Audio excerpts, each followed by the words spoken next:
શ્રી ગણેશાય નમઃ. મિત્રો, આપ જોઈ રહ્યા છો યુટ્યુબ આપણી ચેનલ આવો સત્સંગમાં આપ સૌનું સ્વાગત છે. મિત્રો, આજે છે મહામાસની અષ્ટમી, એટલે મા આઈ ખોડલનો જન્મોત્સવ મનાવાશે. આજના શુભ દિવસે મા આઈ પ્રગટ થયા હતા 7 બેનડિયું અને 1 ભાઈ મેરખિયા સહિત, અને જગતને આનંદિત કર્યા, પરચાઓ પૂર્યા. માની અનેક કથાઓ છે, તે કથાઓ આ વિડીયોમાં સાંભળવાના છીએ. આજે દુર્ગાષ્ટમીનો ઉત્સવ મનાવાય છે, સાથે જ ભીષ્મ અષ્ટમી પણ છે. આજે આ વિડીયોમાં સાંભળીએ માં ખોડલ આઈના જન્મોત્સવ વિશે. જો આપને આ વિડીયો પસંદ આવે તો લાઈક કરજો, શેર કરજો. આપ આ ચેનલ પહેલી વખત જોઈ રહ્યા છો તો સબસ્ક્રાઈબ કરી લેજો, જેથી આવનારા વિડીયોની માહિતી આપ સુધી તુરંત પહોંચી શકે. ધન્યવાદ. ઓમ ખોડિયાર આઈ વિદ્મહે મગર વાહિની ધીમહિ તન્નો ખોડલ પ્રચોદયાત. બોલો મા આઈ ખોડલની જય. મિત્રો, મહામાસની શુક્લ પક્ષની અષ્ટમી એટલે ખોડિયાર માતાજીનો જન્મોત્સવ, અને મહામાસની શુક્લ પક્ષની પહેલી તિથિથી 9મી તિથિ સુધી ગુપ્ત નવરાત્રિ રહે છે, જેમાં 10 મહાવિદ્યાની ઉપાસના થાય છે, અને સાથે મા આઈ ખોડલનો અષ્ટમીના દિવસે જન્મોત્સવ પણ મનાવાય છે. દુર્ગાષ્ટમીના રૂપે પણ આજે ભક્તો આ ઉત્સવ મનાવે છે. આજના દિવસે દુર્ગા માતાજીની જે ઉપાસના કરે છે, ગુપ્ત નવરાત્રિ કરે છે, તે ગુપ્ત રીતે માની સાધનામાં યજ્ઞ કરે છે. આ ઉપરાંત ભીષ્મ અષ્ટમી પણ છે. આજે ભીષ્મ પિતામહનો નિર્વાણ દિવસ મનાવાય છે. આજે પવિત્ર નદીઓમાં સ્નાન, દાન, જપનો ઘણો મહિમા છે. સાથે જ ખોડિયાર માતાજીની કથા સંભળાય છે. પરચા પૂર્યા હતા માએ જે તે કથાઓ પ્રચલિત છે, અને સાથે જ મા ખોડલના જેટલા પણ મંદિર છે, ધામો છે, ત્યાં પણ ઉત્સવ મનાવાય છે. આઈ શ્રી મા ખોડિયાર હિન્દુ ધર્મના દેવી છે. પરમ પૂજ્ય મા ખોડલાઈ શિવ ભક્ત હતા. આપણે સૌ જાણીએ છીએ કે મા ખોડિયારના પરચા અપરંપાર છે. મા ખોડિયાર 7 બેનડિયું સહિત પૂજાય છે. મા આઈ ખોડિયાર ભક્તોની લાજ રાખવાવાળી દેવી છે. જે કોઈ માય ભક્તો માની શ્રદ્ધાથી, ભક્તિભાવથી પૂજા આરાધના કરે છે, તેની મા ખોડિયાર વારે ચડે છે, સહાય કરે છે. મા આઈ ખોડિયારનો જન્મ ચારણ કુળમાં થયો હતો. તેમના પિતાનું નામ મામડિયા દેવ હતું. તેમની માતાનું નામ દેવળબા અથવા મીણબાઈ હતું. મા ખોડિયાર સહિત 7 બહેનો અને 1 ભાઈ હતા, જેઓના નામ છે આવડ, જોગડ, તોગડ, બીજબાઈ, હોલબાઈ, સાંસાઈ, જાનબાઈ, કે જે ખોડિયાર કહેવાયા, અને ભાઈનું નામ હતું મેરખિયો અથવા તો મેરખો. મા આઈનો જન્મ 7મી સદીએ મહા મહિનાની સુદ અષ્ટમી તિથિએ થયો હતો. તેથી આ દિવસે મા આઈ ખોડિયારની જયંતી તરીકે સૌ ભક્તો ઉજવે છે. મા આઈ ખોડિયારના જન્મની કથા ખૂબ જ રોચક છે, તે આપણે સાંભળીએ. ભાવનગર જિલ્લાના બોટાદ તાલુકાના રોહિસાળા ગામમાં મામડિયા નામે એક ચારણ રહેતા હતા. વ્યવસાયે તેઓ માલધારી હતા અને ભગવાન શિવના પરમ ઉપાસક હતા. તેમની પત્ની દેવળબા ખૂબ જ માયાળુ અને ઈશ્વર ભક્તિમાં લીન રહેવાવાળા હતા.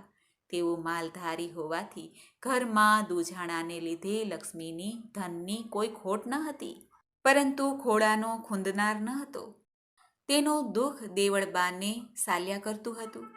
મામડિયા અને દેવળબાને આંગણે આવેલો કોઈ દિવસ ખાલી હાથ કે ભૂખ્ય ન જાય, એવા આ ચારણ દંપતી ઉદાર અને માયાળુ હતા.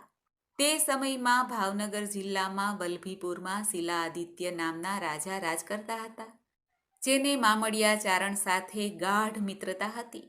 બંનેને એકબીજા વગર ચાલે જ નહીં. પરંતુ રાજાના દરબારમાં ઈર્ષાળુ લોકો પણ હતા, જેમને રાજા અને મામડિયા વચ્ચેની મિત્રતા આંખમાં કણાની જેમ ખૂંચતી હતી. એક વખત ઈર્ષાળુ લોકોએ રાજાના મનમાં એવું ઠસાવી દીધું કે મામડિયો નિસંતાન છે, તેનું મોં જોવાથી અપશુકન થાય છે, જેથી ભવિષ્યમાં આપનું રાજ્ય ચાલ્યું જશે. આ વાત રાજાના મનમાં ઘર કરી ગઈ. જ્યારે મામડિયા બીજા દિવસે રાજમહેલમાં આવ્યા, ત્યારે રાજાએ મોં ફેરવીને કહી દીધું કે હવેથી મિત્રતા પૂરી થાય છે. આમ કહીને રાજા શિલાદિત્ય પોતાના મહેલમાં ચાલ્યા ગયા. મિત્ર રાજાના આવા વર્તનથી આશ્ચર્ય પામેલા મામડિયાએ લોકો પાસેથી આવા વર્તનનું કારણ જાણ્યું. ત્યારે તેણે ખૂબ જ દુઃખ થયું. પછી તો લોકો તેને મળે એટલે વાંઝિયા મેણું માર્યા વગર રહે નહીં. પોતાના ઘેરે આવીને મામડિયાએ આ બધી વાત પોતાની પત્નીને કરી. મામડિયાને જીવન ઝેર જેવું લાગવા લાગ્યું. ભક્તિમય જીવન જીવતા મામડિયાએ ભગવાન શિવના શરણમાં માથું ટેકવ્યું અને નિશ્ચય કર્યો કે ભગવાન મહાદેવ મારી અરજ ન સ્વીકારે તો પોતે કમળ પૂજા કરીને પોતાનું મસ્તક શિવજીને ચડાવશે. આમ વિચારીને ભગવાનની આરાધના મામડિયા દેવ કરવા લાગ્યા. કોઈ સંકેત ન મળતા તેઓ હાથમાં તલવાર લઈને પોતાનું મસ્તક ઉતારવા લાગ્યા. ત્યારે જ ભગવાન શિવ પ્રગટ થયા અને મામડિયા દેવને દર્શન આપ્યા. પાતાળ લોકોના નાગદેવતાની 7 નાગપુત્રીઓ અને 1 નાગપુત્ર તેમને ત્યાં જન્મ લેશે એવું ભગવાન મહાદેવે મામડિયા દેવને વરદાન આપ્યું. આમ મામડિયા દેવ પ્રસન્ન થઈને ઘેરે જઈને પોતાની પત્નીને આ બધી વાત જણાવી અને ભગવાન શિવના કહેવા મુજબ મહાસુદ આઠમે અષ્ટમી તિથિએ ખાલી પારણા રાખી દીધા, જેમાં 7 નાગણીઓ કન્યાના રૂપમાં અને 1 નાગ પુત્રના રૂપમાં અવતરણ ધારણ કર્યું અને ઘોડિયામાં હિચકવા લાગ્યા. કન્યાઓના નામ ક્રમશઃ આવડ, જોગડ, તોગડ, બીજબાઈ, હોલબાઈ, સાંસાઈ, જાનબાઈ અને ભાઈ મેરખ્યો રાખવામાં આવ્યું. જાનબાઈનું નામ ખોડિયાર કેવી રીતે પડ્યું તેની પણ એક રોચક કથા છે. તેમનું વાહન મગર કેવી રીતે થયું તે પણ કથા ખૂબ જ સુંદર છે. એકવારની વાત છે. મામડિયા ચારણના સૌથી નાના સંતાન મેરખિયાને ઝેરી સાપ કરડ્યો. કોઈએ કહ્યું કે પાતાળ લોકમાંથી નાગરાજા પાસેથી અમૃત કુંભ સૂર્ય ઉગે એ પહેલાં લાવીને જો મેરખિયાને પીવડાવવામાં આવે તો એનો જીવ બચી શકે. આ સાંભળીને સૌથી નાની બહેન જાનબાઈ પાતાળ લોકમાંથી કુંભ લેવા ગયા. તેઓ જ્યારે કુંભ લઈને બહાર આવતા હતા ત્યારે રસ્તામાં તેમના પગમાં ઠેસ વાગી અને તેથી તેમને ચાલવામાં તકલીફ પડી હતી. આવું થયું ત્યારે તેમના ભાઈ પાસે રહેલી બીજી અન્ય બહેનોને સંકેત થયો કે આ જાનબાઈ ખોડી તો નથી થઈ ગઈ ને. ત્યારે ઝડપથી કુંભ લઈને આવી શકાય માટે જાનબાઈએ મગરની સવારી કરી. ત્યારથી તેમનું વાહન મગર છે. જ્યારે તેઓ પાણીની બહાર આવ્યા ત્યારે ખોડાતા ખોડાતા આવતા હતા. ત્યારથી જ જાનબાઈનું નામ ખોડિયાર પડ્યું અને આ લોકમાં માઈ ભક્તો મા આઈ ખોડિયારના નામે ઓળખવા લાગ્યા. દેવી જીવોના તો પરચા પરંપાર હોય છે. ખોડિયાર માતાજીના ગુજરાત રાજ્યમાં સૌરાષ્ટ્રમાં મુખ્ય 3 મંદિરો આવેલા છે. તે વિશે પણ આપણે જાણી લઈએ.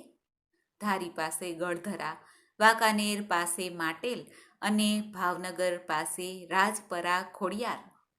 માના આ બધા સ્થાનકોમાં પાણીના ધરા તો આવેલા જ છે.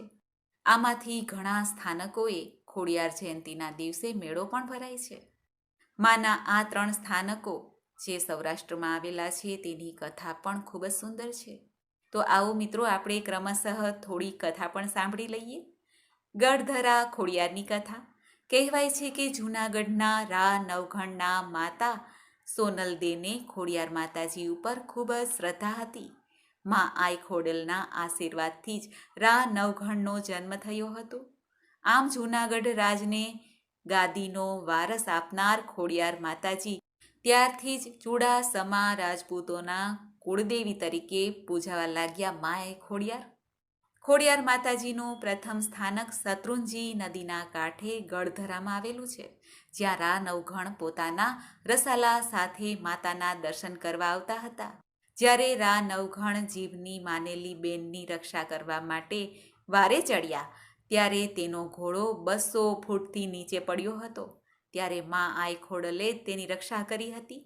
જે સ્થળ આજે પણ ગઢધરામાં ધૂણાથી થોડે દૂર જોવા મળે છે. ત્યાર પછી છે માટેલ ગામની કથા. માટેલ ગામમાં મા ખોડલાએ પરચા પૂર્યા હતા. ત્યાં ભાણેજિયા નામનો ધરો છે. અહીં મા આઈ ખોડિયાર તેની બહેનો સાથે પીલુડી વૃક્ષ નીચે પાળિયાના રૂપમાં બિરાજે છે. કહેવાય છે કે માટેલ ધરામાં માતાજીનું સોનાનું મંદિર આવેલું છે, જેને જોવા માટે ત્યાંના બાદશાહે 999 કોષ દ્વારા પાણી ઉલેચ્યું હતું, ત્યારે ધરામાંથી માતાજીના મંદિરની ઉપરનું એકમાત્ર સોનાનું ઈંડું જોવા મળ્યું હતું. કહેવાય છે કે ત્યારે માં આઈ ખોડલે ભાણેજિયાને હાકલ મારી. ભાણેજિયો એટલે વરસાદ રૂપે જળની ધારા થવા લાગી અને ધરા પાસેના 999 કોસ તાણી ગયું. અને એટલું જ નહીં, પાણી ચારે કોર ફેલાઈ ગયું અને ફરીથી ધરો પાણીથી ભરાઈ ગયો. આ માતા ખોડિયારે સતના પરચા પૂર્યા, જેનો ઉલ્લેખ આજે પણ સાંભળવા મળે છે, જોવા મળે છે. ત્યાર પછી છે રાજપર આઈ ખોડિયારની કથા. ભાવનગરના સિહોર તાલુકાના રાજપરા ગામે આઈ ખોડિયાર માતાજીનું સુંદર મંદિર આવેલું છે. આ મંદિરની સામે જ પાણીનો ધરો છે, જે તાતણિયા ધરા તરીકે પ્રખ્યાત છે. કહેવાય છે કે અહીં માં ખોડલ પ્રગટ થયા હતા, જેથી આ મંદિર તાતણિયા ધરાવાળી ખોડિયારમાં અથવા તો રાજપરા ખોડિયારમાં તરીકે ભારતભરમાં પ્રખ્યાત છે. દેશ વિદેશથી ભક્તો માના દર્શન કરવા આવે છે. આ મંદિર કુદરતી વાતાવરણ વચ્ચે આવેલું રમણીય ધાર્મિક સ્થળ છે. ભાવનગરના રાજવી પરિવાર માં ખોડલને કુળદેવી તરીકે પૂજે છે.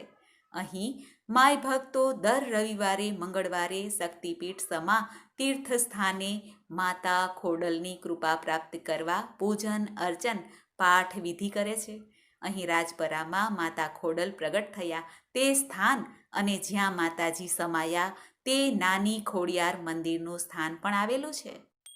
આ સૌરાષ્ટ્રમાં, ગુજરાતમાં આવેલા માં ખોડલ આઈના પ્રખ્યાત સ્થાનકો વિશે આપણે જાણ્યું. કાગવડ મુકામે ખોડલધામ પણ પ્રખ્યાત છે. તો આપણે સાંભળી માં ખોડિયાર માતાજીના જન્મની કથા તથા વિવિધ માના સ્થાનકોના પરચા વિશે પણ સાંભળ્યું, કથા વિશે સાંભળ્યું. માય ભક્તો માની કૃપા પ્રાપ્ત કરવા માટે માને શ્રીફળ, ચૂંદડી નૈવેદ્ય ધરે છે, પ્રસાદી ધરે છે, લાપસી ધરે છે અને માની કૃપા પ્રાપ્ત કરે છે. માં આઈ ખોડિયારના આ જન્મ દિવસ નિમિત્તે, જન્મતિથિ નિમિત્તે સૌને વધાય શુભકામના. તો મિત્રો, આપણે સાંભળી માં આઈ ખોડલની કથા મહિમા. મને આશા છે કે આપને આ વિડીયો જરૂર પસંદ આવ્યો હશે. ઓમ એન રીન ક્લીન નમો નમઃ, મગરવાહિની નમો નમઃ, ત્રિશુલધારિણી નમો નમઃ, ખોડિયાર માતા નમો નમઃ. બોલો માં આઈ ખોડલની જય. મિત્રો, મને સાંભળવા માટે ધન્યવાદ. આપ સૌને મારા જય શ્રી કૃષ્ણ.